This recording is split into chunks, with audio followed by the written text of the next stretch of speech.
This guy looks like the Snidely Whiplash of the DC universe. Hey guys, Jordan here, and today I am reviewing the Green Lantern Series 2 Sinestro.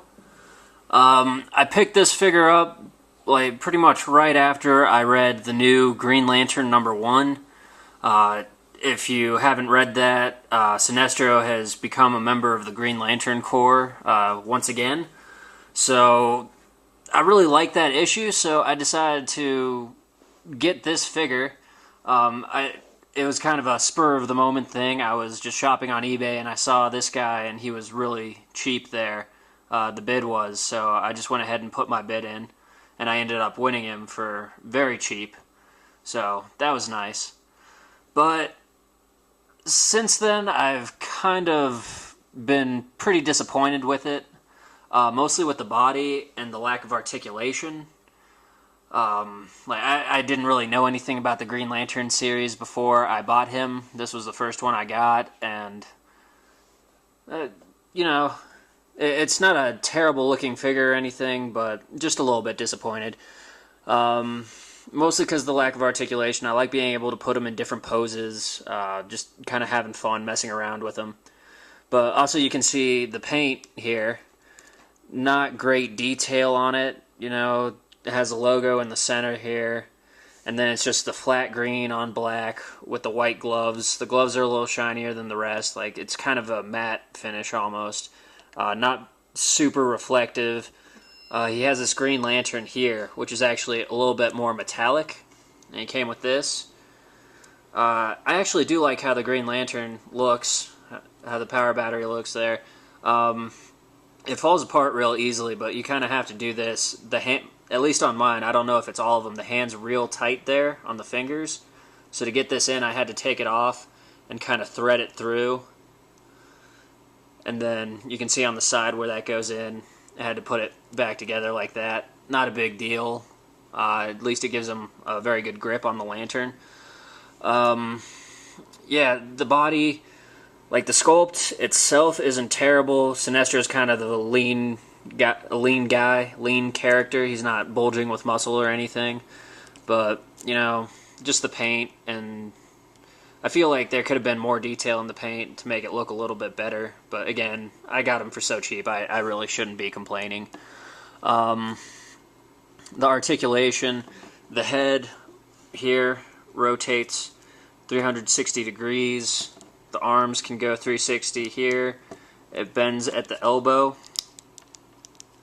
And the wrist rotates. And you can see on his right hand there, he has his power ring right there on the middle finger. It's pretty much just a green blob. Probably won't be able to see it with this camera because it's not the best, but if you look real closely, you can kind of see the outline of the Green Lantern symbol there. The legs go forward and they go back, so there's that. No side to side movement there. The knees bend, just a single joint on the knees. Also, it was also a single joint on the elbow, and there's no rotation on the ankles or the feet or anything.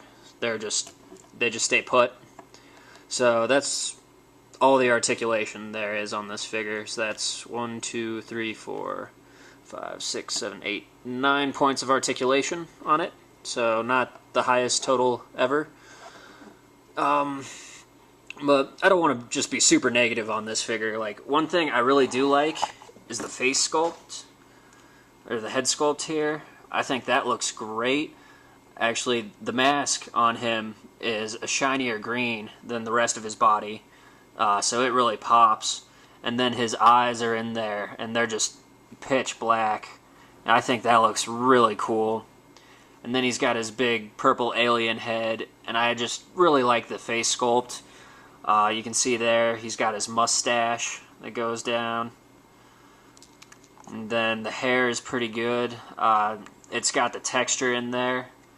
There's no highlights or anything, it's just one solid color, but it still looks pretty good with the lines that are actually in the mold there. And he's got his little frown, and you can see the forehead wrinkles up here. So really, like, the head is much more detailed than the rest of the figure. Like, I actually do like this head sculpt quite a bit. That's my favorite part about this guy, kind of his redeeming quality for me. But yeah, so I can't really recommend this figure unless you're a huge Sinestro or Green Lantern fan. Unless you like your figures just to be in static poses like this, more like a statue. If you get it in the box, it actually comes with a stand that is the Green Lantern logo. So that would be pretty cool if you just want to display him standing there. If you're more into collecting figures like that, then I would recommend him. But not a big fan of the paint apps except on the face, on the head. I'd just say it's a mediocre figure. So actually, if anybody is interested, I definitely would be willing to trade or sell this guy. So if you are interested in him or any of the other figures that I've reviewed, just go ahead and send me a message and let me know.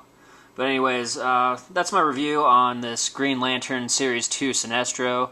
Thanks for watching, guys. I hope you liked it, and I hope you subscribe.